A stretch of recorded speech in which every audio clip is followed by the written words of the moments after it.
में पता नहीं क्या आया। उसने वजीर से पूछा कि तुम्हारी जिंदगी की सबसे बड़ी ख्वाहिश क्या है। वजीर इस सवाल पर बड़ा हैरान हुआ।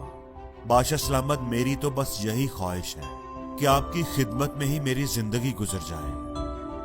बादशाह उसकी बात सुनकर मुस्कुराया। मुझे तुम्हारी वफादारी पर पूरा यकीन है, इसलिए इस बात को रहने दो। मुझे अपनी जिंदगी की सबसे बड़ी ख्वाहिश बताओ। वजीर थोड़ी देर खामोश रहा और फिर आजिज़ से बोला, बादशाह सलामत, आप एक बहुत बड़ी और शानदार सल्तनत के सुल्तान हैं। मुझे आप पर बड़ा रश्क आता है और कभी कभी मैं सोचता हूँ कि अगर मैं आपकी सल्तनत के सिर्फ 10वें हिस्से का ही मालिक होता तो कितना खुश नसीब होता।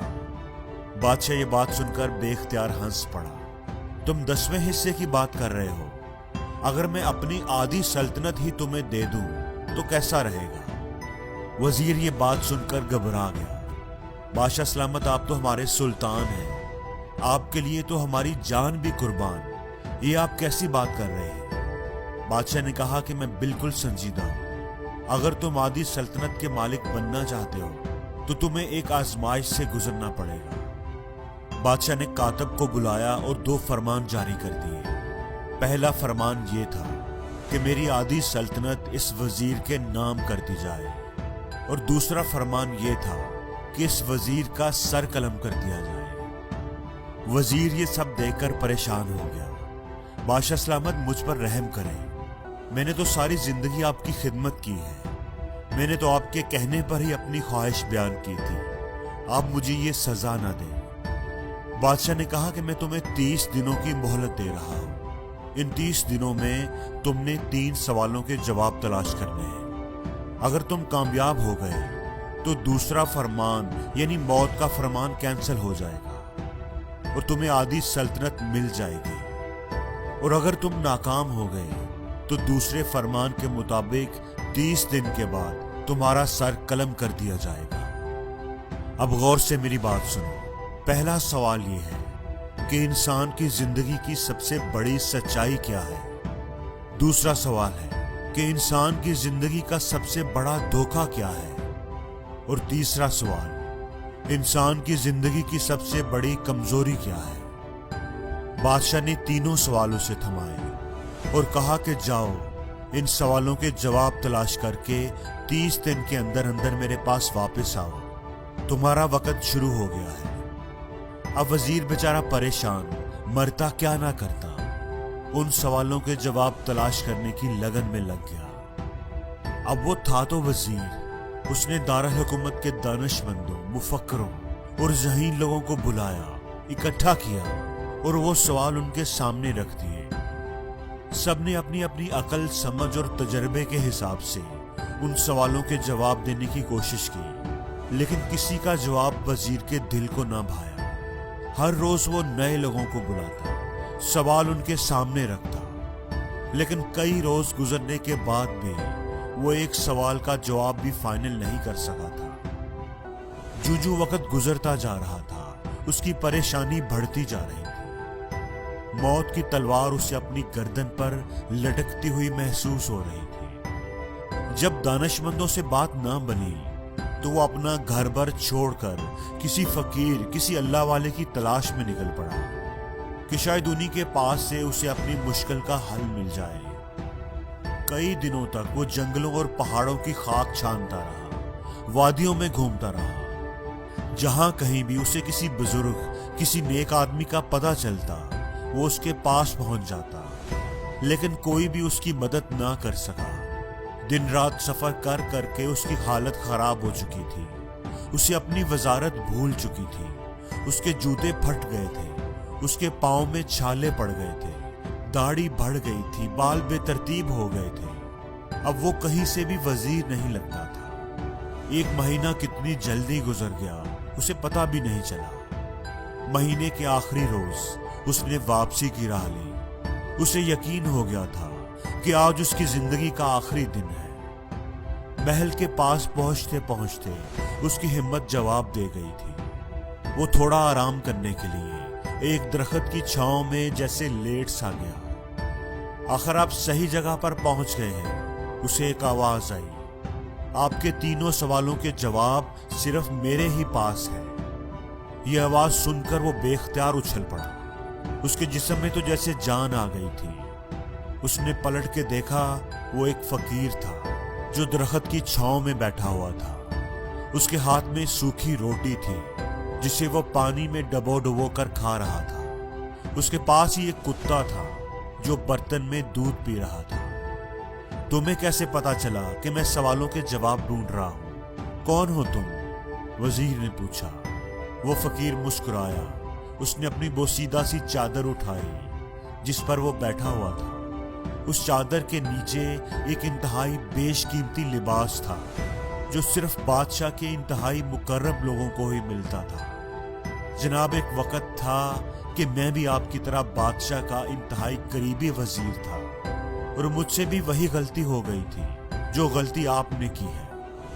تو تم بھی سوالوں کے جواب تلاش نہیں کر سکے، لیکن بادشاہ نے تمہیں زندہ کیسے چھوڑ دیا؟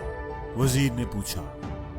نہیں جناب، مجھے ان سوالوں کے صحیح جواب مل گئے تھے، اور بادشاہ نے اپنے وعدے کے مطابق اپنی آدھی سلطنت مجھے دے دی تھی، لیکن میں نے اس سلطنت کے پروانے کو پھاڑ کر بادشاہ کے حوالے کر دیا تھا کہ یہ سلطنت آپ کو ہی مبارک ہو، اور خود اس کٹیا میں آ کر بیٹھ گیا۔ وزیر حیرت سے اس کی بات سن رہا تھا۔ اس نے دل ہی دل میں سوچا کہ یہ کتنا بیوقوف آدمی ہے کہ بادشاہت چھوڑ کر فقیر بنا بیٹھا ہے۔ لیکن یہ وقت اس کی حماقت پر افسوس کرنے کا نہیں تھا، بلکہ اپنی جان بچانے کا تھا۔ وہ اس فقیر کے قدموں میں گر کر گڑ گڑانے لگا، مہربانی کر کے میری زندگی بچا لو، مجھے ان سوالوں کے جواب دے دو۔ فقیر نے کہا کہ میں تمہاری مدد کرتا ہوں، پہلے 2 سوالوں کے جواب میں تمہیں مفت میں دے دیتا ہوں، لیکن تیسرے جواب کے لیے تمہیں قیمت ادا کرنی پڑے گی۔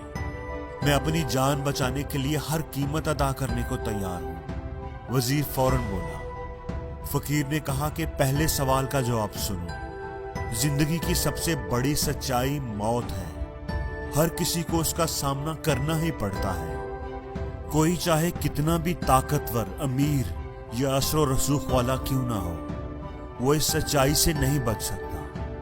اور دوسرے سوال کا جواب یہ ہے کہ انسان کی زندگی کا سب سے بڑا دھوکہ زندگی ہے۔ ہم میں سے ہر کوئی ہی زندگی کو دائمی سمجھ کر اس کے دھوکے میں آ جاتا ہے۔ وہ دونوں ہی جواب وزیر کو صحیح لگے تھے۔ فقیر کی باتوں میں سچائی تھی، ان کو جھٹلایا نہیں جا سکتا تھا۔ اچھا، تو تیسرے سوال کے لیے تمہاری کیا شرط ہے؟ وزیر نے آہستہ آواز میں پوچھا۔ فقیر نے مسکراتے ہوئے کتے کے سامنے سے دودھ کا برتن اٹھایا اور وزیر کے سامنے رکھ دیا۔ تیسرے سوال کا جواب حاصل کرنے کے لیے تمہیں کتے کا بچا ہوا یہ دودھ پینا پڑے گا۔ وزیر کے ماتھے پر پسینہ آ گیا۔ اسے اس بات کی توقع نہیں تھی۔ کتے کا بچا ہوا دودھ بھلا کوئی کیسے پی سکتا ہے؟ اس نے نفرت سے دودھ کی طرف دیکھا اور پیچھے ہٹ گیا۔ فقیر اس کی حالت دیکھ کر مسکرانے لگا۔ تمہارے پاس اب 2 ہی راستے ہیں۔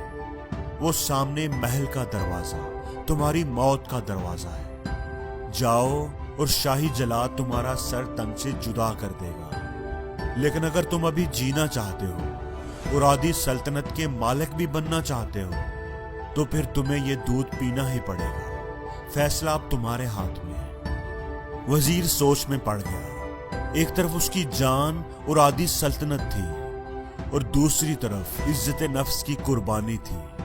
کتے کا بچا ہوا دودھ تھا۔ دونوں ہی کام بڑے مشکل تھے۔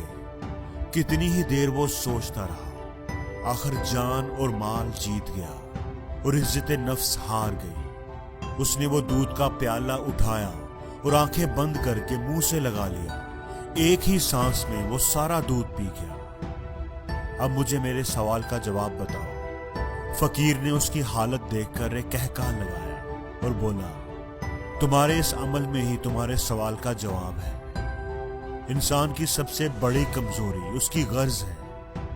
اپنی غرض، اپنے مطلب کے لیے وہ کچھ بھی کر سکتا ہے۔ کتے کا بچا ہوا دودھ بھی پی سکتا ہے۔ اور یہی وہ سچ ہے جس نے مجھے سلطنت کا پروانہ پھاڑ کر इस कुटिया में बैठने पर मजबूर कर दिया। मैं जान गया था कि जूं मैं मौत को फरामोश करता जाऊंगा और जिंदगी के धोखे में आता जाऊंगा, उतना ही मैं गर्ज की दलदल में धंसता चला जाऊंगा और मुझे रोज उस दलदल में सांस लेने के लिए गर्ज का गलीज दूध पीना पड़ेगा। तुम भी अगर जिंदगी की इन तल्ख हकीकतों को जान लोगे तो तुम्हारी जिंदगी भी अच्छी गुजरेगी।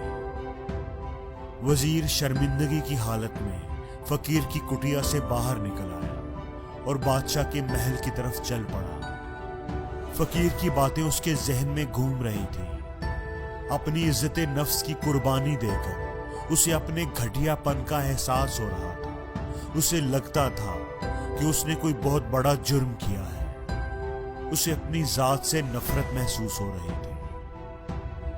दोस्तों, इस कहानी से हमें एक बहुत बड़ा सबक मिलता है। हमें जिंदगी के इन बुनियादी सवालों पर जरूर गौर करना चाहिए कि हम लोग कहीं जिंदगी के धोखे में आकर गर्ज के पीछे तो नहीं भाग रहे। हम कहीं अपनी मौत को फरामोश तो नहीं कर बैठे। हम कहीं इस कहानी के